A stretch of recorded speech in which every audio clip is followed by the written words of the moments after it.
دوستو، احترام رمضان المبارک، حضرت فقی ابواللہ سمرقندی رحمۃ اللہ علیہ اپنی سند کے ساتھ فرماتے ہیں کہ حضرت عبداللہ بن مسعود رضی اللہ عنہ نے بیان فرمایا ہے کہ جو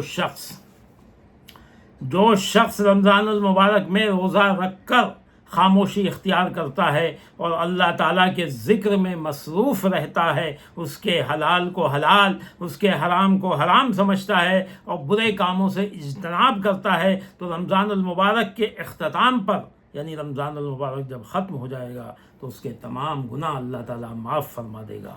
یعنی گناہ رمضان کے اختتام پر اس کے گناہوں کو معاف کر دیا جاتا ہے۔ نیز اس کی ہر تسبیح و تحلیل پر اس کے لیے جنت میں سبز زمرد کا ایک مکان بنایا جاتا ہے، جس میں سرخ یاقوت کے علاوہ ایک خولدار موتی کا خیمہ ہوتا ہے۔ اس خیمے میں خوبصورت آنکھوں والی اور سونے کے کنگن پہنے ہوئے ایک حور ہوگی، جس کے کنگنوں پر سرخ یاقوت ہوں گے، جس سے زمین منور ہوتی ہوگی۔ سبحان اللہ،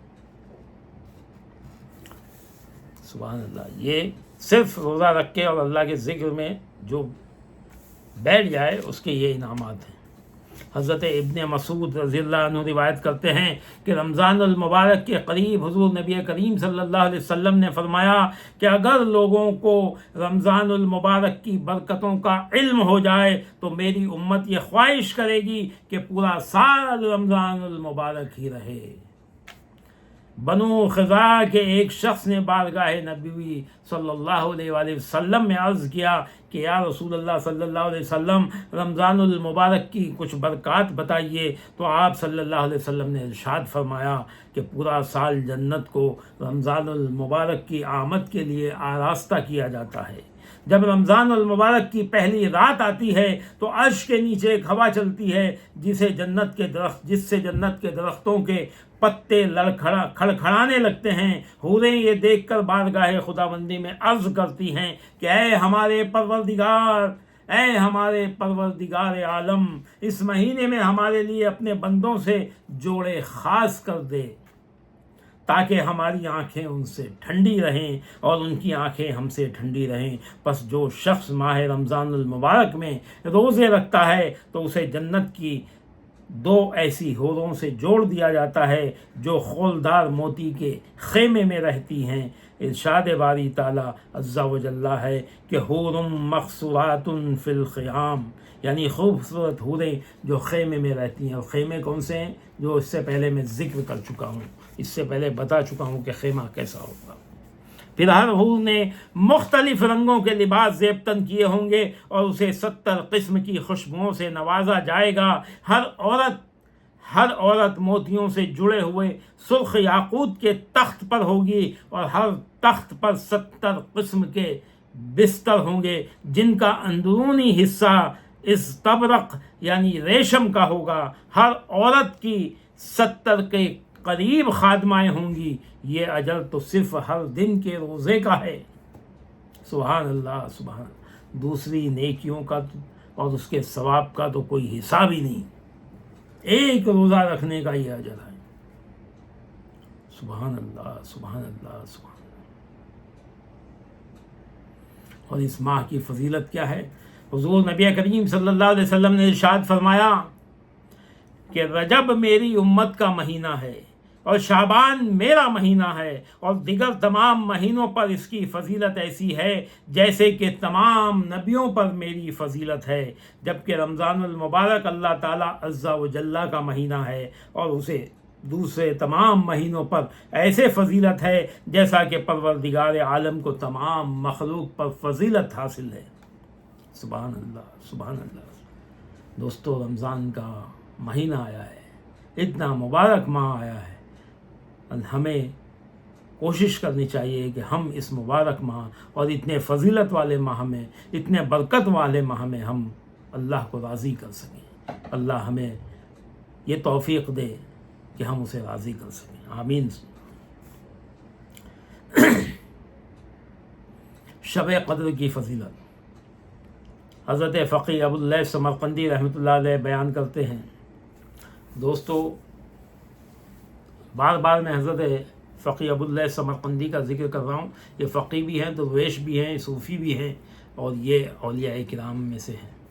اس لیے میں نے، کیونکہ میں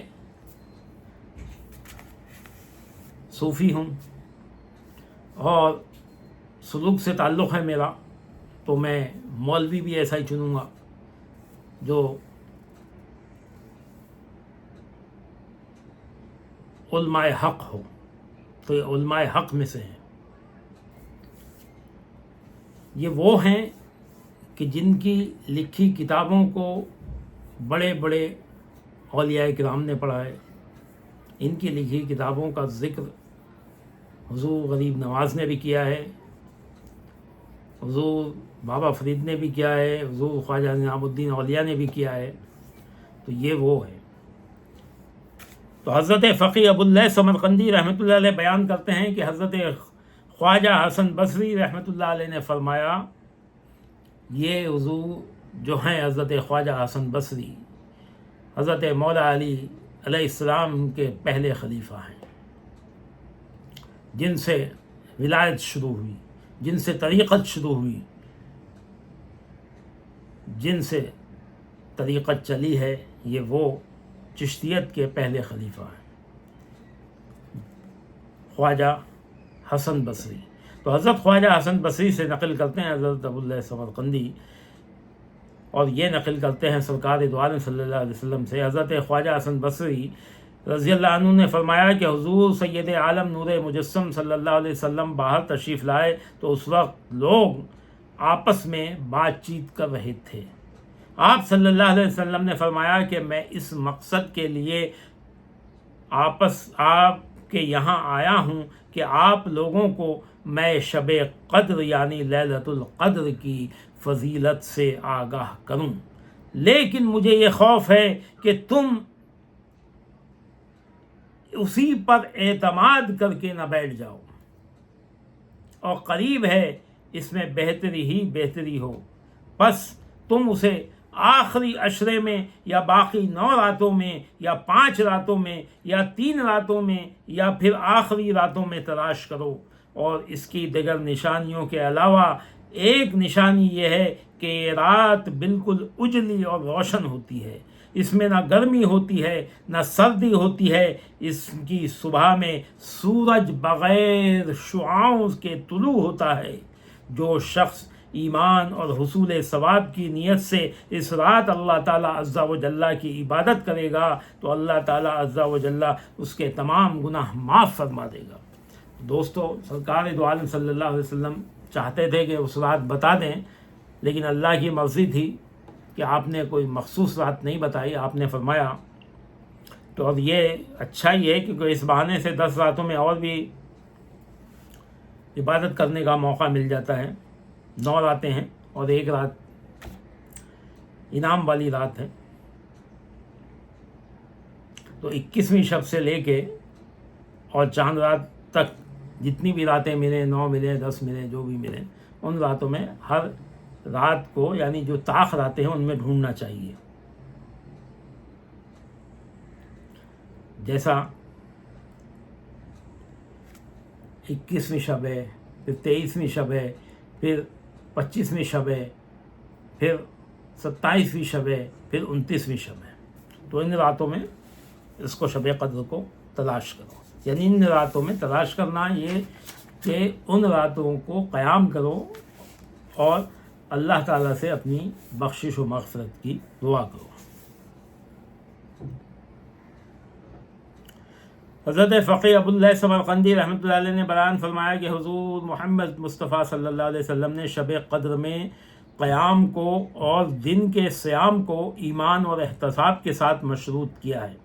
یعنی رات میں قیام کرنا اور دن میں روزہ رکھنا اس کو ایمان اور احتساب کے ساتھ مشروط کیا ہے. ایمان یہ ہے کہ اللہ تبارک و تعالیٰ جل مجدہ الکریم نے ثواب کا جو وعدہ فرمایا ہے اس کی تصدیق کرے، اور احتساب یہ ہے کہ اللہ تعالیٰ کے خوف سے خداوند قدوس کے حضور حاضر رہے. پس جب بندہ حضور علیہ الصلوۃ والسلام کے بتائے ہوئے فضائل و ثواب کے حصول کی نیت کرے تو چاہے کہ وہ رمضان المبارک کے احترام کو مد نظر رکھے اور اپنے بدن کے حصوں کو گناہوں اور تمام برے کاموں سے محفوظ رکھے اور اپنے دل کو مسلمانوں کے ساتھ حسد اور دشمنی سے بھی پاک رکھے۔ ایسا کرنے کے بعد بھی اسے چاہیے کہ وہ ڈرتا رہے، کیا معلوم کہ اللہ تعالیٰ جل جلالہ کے حضور اس عمل نے شرف قبولیت پایا ہے کہ نہیں پایا۔ بعض دانا لوگوں سے یہ مذکور ہے کہ وہ فرمایا کرتے تھے کہ اے رب کریم جل جلالہ، تو نے مصیبت زدہ لوگوں کو دنیا میں اجر کی اور آخرت میں ثواب کی ضمانت دی ہے۔ اے ہمارے پروردگار عالم، اگر تو نے ہمارے روزے کو قبول نہ فرمایا تو پھر اس مصیبت کے اجر سے محروم نہ فرمانا۔ یعنی اگر قبول نہیں فرماتا تو یہ جو مصیبت ہم نے برداشت کیے ہیں اس کے اجر سے تو محروم نہ فرمانا۔ اے وہ ذات اقدس جو کہ نیکی اور بھلائی میں مشہور ہے۔ سبحان اللہ، سبحان اللہ، سبحان اللہ۔ تو دوستو، شب قدر کی رات کو قیام کرو، قائم رکھو، بلکہ پورے رمضان کا میں آپ لوگوں کو، ہم سب لوگوں کو اللہ تعالیٰ کی رضا کے لیے عبادت کرنی چاہیے۔ اور صوفی تو ہمیشہ اللہ کی رضا کے لیے عبادت کرتا ہے، اللہ کو راضی کرنے کے لیے سارے اس کے عمل ہوتے ہیں۔ تو اس ماہ میں، یہ ماہ تو اس کے لیے خاص ہوتا ہے، صوفی کے لیے۔ اس ماہ میں وہ تو ہر ماہ میں کرتا ہے، ہر مہینہ میں اس کے لیے، ہر مہینے کے ہر لمحے میں وہ چاہتا ہے کہ اللہ اس سے راضی ہو جائے۔ تو یہ مہینہ تو اس کے لیے خاص انعام کا مہینہ ہے۔ تو صوفیوں کو تو خاص اس ماہ میں پوری کوشش کرنی چاہیے، پوری جان لگا دینی چاہیے اللہ کو راضی کرنے کے لیے۔ دوستو، عام مسلمان عبادت کے لیے ثواب کرتے ہیں، ثواب کے لیے عبادت کرتے ہیں، عبادت جو کرتے ہیں وہ ثواب کے لیے کرتے ہیں، لیکن جو راہ سلوک والے ہیں، جو راہ طریق والے ہیں، جو صوفی ہیں، جو درویش ہیں، جو صوفی ہیں، وہ ان کو عبادت سے عبادت کے ثواب سے کوئی لینا دینا نہیں، وہ تو صرف اللہ کو راضی کرنے کے لیے کرتے ہیں۔ تو اللہ کو راضی کرنے کے لیے ہی کرنا چاہیے، کیونکہ اللہ اگر راضی ہو گیا تو پھر ثواب کی کیا ضرورت ہے؟ پھر تو جو وہ عطا کرتا ہے وہ ویسے ہی مل جاتا ہے، بلکہ اس سے کہیں ہزاروں لاکھوں گنا زیادہ ملتا ہے۔ دوستو، حضرت سیدنا ابو ذر غفاری رضی اللہ عنہ کا فرمان ہے کہ ہم نے محبوب خدا صلی اللہ علیہ وسلم کے ساتھ روزہ رکھا۔ 23ویں کی رات تھی، تو آپ نے رات کا تیسرا حصہ قیام فرمایا اور نماز ادا کی۔ پھر جب 24ویں کی رات آئی تو آپ صلی اللہ علیہ وسلم تشریف نہ لائے، اور جب 25ویں کی رات تشریف لائے تو 1/3 رات تک ہمارے ساتھ نماز پڑھی۔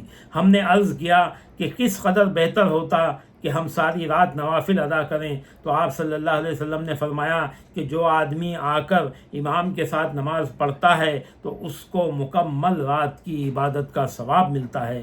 پھر 26ویں رات کو بھی آپ صلی اللہ علیہ وسلم تشریف لائے، پھر 26ویں رات کو بھی آپ صلی اللہ علیہ وسلم تشریف نہ لائے، مگر 27ویں رات کو آپ نے ہمارے ساتھ قیام فرمایا اور تمام اہل خانہ کو جمع کر کے ہمارے ساتھ نماز پڑھی، یہاں تک کہ ہمیں فلاح کے فوت ہو جانے کا ڈر لگا۔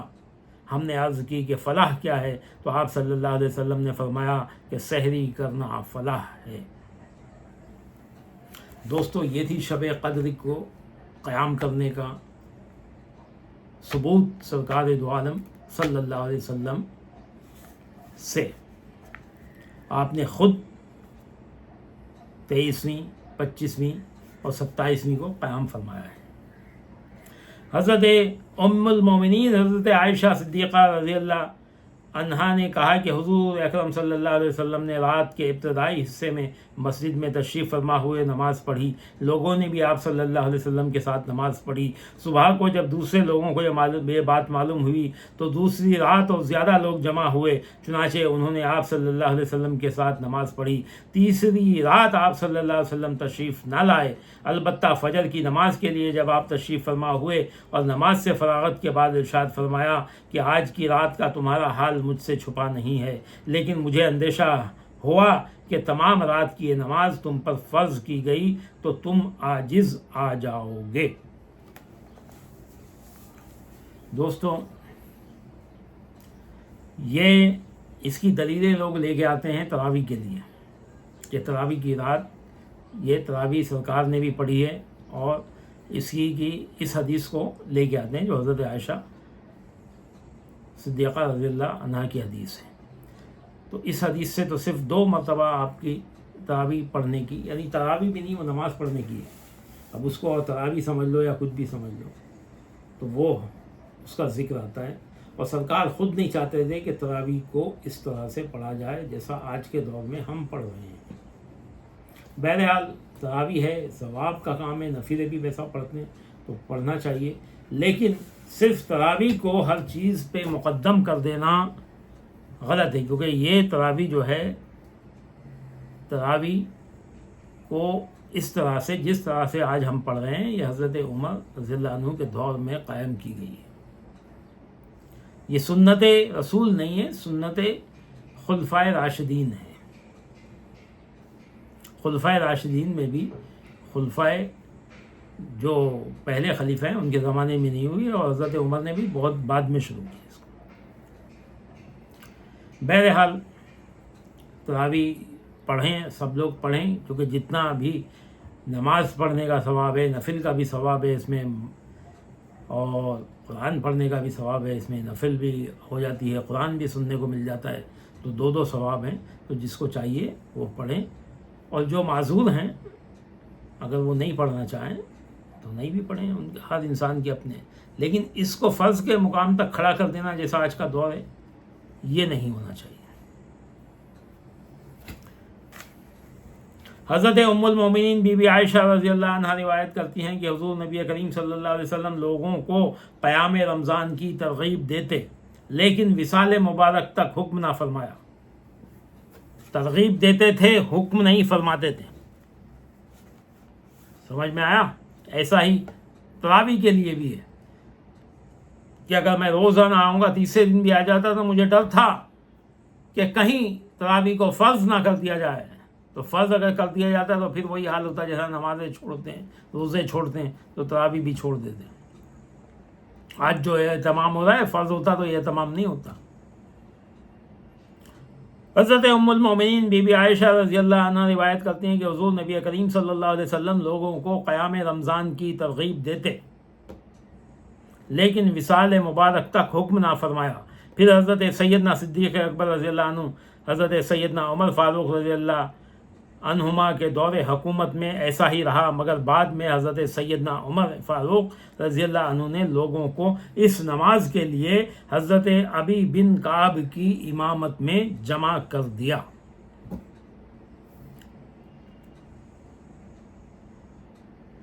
حضرت علی المرتضیٰ شیر خدا رضی اللہ عنہ کا بیان ہے کہ مجھ سے سنی ہوئی حدیث سے حضرت سیدنا عمر فاروق رضی اللہ عنہ نے تراویح کی نماز لی ہے۔ لوگوں نے اس حدیث کے بارے میں پوچھا تو فرمایا کہ میں نے حضور اکرم صلی اللہ علیہ وسلم سے سنا ہے کہ عرش الہی کے پاس نور سے معمور ایک جگہ ہے جسے خطیرۃ القدس کہا جاتا ہے، وہاں پر موجود بے شمار فرشتوں کی تعداد صرف اللہ تعالیٰ کو ہی معلوم ہے کتنی ہے، وہ ہمیشہ اللہ تعالیٰ کی عبادت میں لگے رہتے ہیں، مگر جب ماہ رمضان کی راتیں آتی ہیں تو زمین پر آنے کے لیے اللہ تعالیٰ سے اجازت مانگتے ہیں تاکہ وہ اولاد آدم کے ساتھ نماز پڑھ سکیں۔ پھر وہ ہر شب زمین پر آتے ہیں اور جس سے وہ ملاقات کرتے ہیں تو وہ بڑا سعادت والا ہوتا ہے۔ یہ سن کر حضرت عمر فاروق رضی اللہ عنہ نے فرمایا کہ ہم تو پھر اس کے بہت ہی مستحق ہیں۔ تب انہوں نے تراویح کو لوگوں کے لیے لازمی قرار دیا۔ روایت میں آیا ہے کہ حضرت علی شیر خدا رضی اللہ عنہ رمضان المبارک کی ایک رات گھر سے روانہ ہوئے تو مساجد سے قرآن پڑھنے کی آواز سنی اور مسجد میں قندیلیں روشن دیکھیں تو فرمایا اللہ تعالیٰ عز و جل حضرت عمر بن خطاب کی قبر کو منور کرے، انہوں نے مساجد کو قرآن مجید سے روشن کیا ہے۔ ایسے ہی ایک روایت حضرت عثمان رضی اللہ عنہ سے بھی ہے۔ خیر، یہ یہاں پہ حضرت علی سے لے کے آتے ہیں، لیکن یہ روایت حضرت عثمان رضی اللہ عنہ کی ہے، سنی لوگ ان کو حضرت علی سے لے کے آتے ہیں۔ خیر، اس کو الگ ایک روایت بتاتے ہیں۔ بہرحال جس کو تراویح جو ہے ہر مسلمان کو کوشش کرنا چاہیے کہ تراویح پڑھے، لیکن تراویح سے بھی زیادہ اس کو کوشش کرنا چاہیے کہ وہ روزے رکھے. اگر روزے چھوڑ کے، کیونکہ بہت سے ایسے مسلمان ہیں جو روزے چھوڑ دیتے ہیں، صرف تراویح کا اہتمام کرتے ہیں، اور تراویح کا اس طرح سے اہتمام کیا جا رہا ہے جیسا کہ رمضان میں اس کے علاوہ دوسری کوئی عبادت ہی نہیں ہے. تو دوستو، رمضان المبارک کی جو عبادتیں فرض ہیں ان پہ پہلے عمل کریں، جو واجب ہیں، جو سنت ہیں، ان کے بارے میں آپ پہلے فرض ادا کریں گے، سنتیں تبھی ادا ہوں گی، واجب نفلیں تبھی ادا ہوں گی. تو جو فرض ہے اس کو ادا کریں. دوسری بات یہ ہے کہ رمضان کے اندر اللہ تعالیٰ نے زکوٰۃ نکالنے کا حکم دیا ہے، تو زکوٰۃ نکالیں، اور زکوٰۃ جو مستحق ہے اس کو ادا کریں. زکوٰۃ کے مستحق جو ہیں سب سے پہلے آپ کے قریبی گھر والے ہیں، آپ کے قریبی رشتہ دار ہیں، آپ کے پڑوسی ہیں، آپ کے محلے والے ہیں، پھر شہر والے ہیں، پھر دوسرے ہیں. تو پہلے اپنے نزدیک والوں کو، اور جو زکوٰۃ کا مستحق ہے اسی کو دیں. زکوٰۃ تبھی ادا ہوگی. زکوٰۃ جب تک زکوٰۃ کے مستحق کو نہیں ملے گی تب تک زکوٰۃ ادا نہیں ہوگی. یہ سوچ لیں. اور دوسری بات، زکوٰۃ کے لیے اکثر علماء کہتے ہیں کہ زکوٰۃ سادات کے لیے نہیں ہے. تو بے شک زکوٰۃ سادات کے لیے نہیں ہے، لیکن سادات کے لیے خمس ہے. آپ خمس نکالیں. خمس کے لیے مسئلہ علماء کرام نے یہ کر دیا ہے کہ خمس جو ہے وہ خمس یعنی جو جہاد سے جو مال آئے گا، جو مال غنیمت آئے گا، اس کا 5واں حصہ جو ہے وہ خمس ہے. بھائی خمس وہ ہے جو تمہاری بہترین کمائی ہو. جو مال غنیمت اس کو کہتے ہیں جو تمہاری بہترین کمائی ہو. صرف جہاد سے حاصل کیا ہو گیا مال غنیمت نہیں ہے. مال غنیمت یہ ہے کہ جو سب سے بہترین کمائی ہو وہ مال غنیمت ہے. تو میں دوسروں کو تو نہیں، میں صوفیوں کو یہ کہہ رہا ہوں کہ وہ خمس نکالیں اور سادات کرام کو خمس، سادات کرام کے قدموں میں لے جا کر خمس ادا کریں اس ماہ رمضان میں. کیونکہ اللہ تعالیٰ نے ان کے لیے زکوٰۃ تو نہیں دی، لیکن اللہ تعالیٰ نے تمہارا حرام مال نہیں دیا، لیکن حلال میں سے جو خمس ہے وہ 5واں حصہ یعنی 20% نکالنے کو تم نکال کے ان کو عطا کرو، ادا کرو، ان کے قدموں میں جا کے رکھو. تو یہ صوفیوں کا فرض بنتا ہے. درویشوں کے لیے یہ ہے کہ ان کے پاس جو ہے، اور ویسے بھی درویش کی زکوٰۃ جو ہے وہ 2.5% نہیں ہوتی ہے. درویش کی زکوٰۃ تو جو ہے ابھی عام مسلمانوں کے لیے ہے 200 روپے میں سے 5 روپیہ، لیکن درویش کی زکوٰۃ ہے 200 میں سے 195 زکوٰۃ ادا کر دینا اور 5 اپنے پاس رکھنا. یہ درویشوں کی زکوٰۃ ہے. اور صدیقوں کی زکوٰۃ یہ ہے کہ اپنے لیے کچھ بھی نہیں رکھیں، سب کچھ اللہ کی راہ میں لٹا دیں. جو بھی تمہارے پاس آتا ہے اس کو اس ماہ میں لے جا کے سادات کرام کو پیش کرو. اللہ تعالیٰ تم سے راضی ہو جائے گا.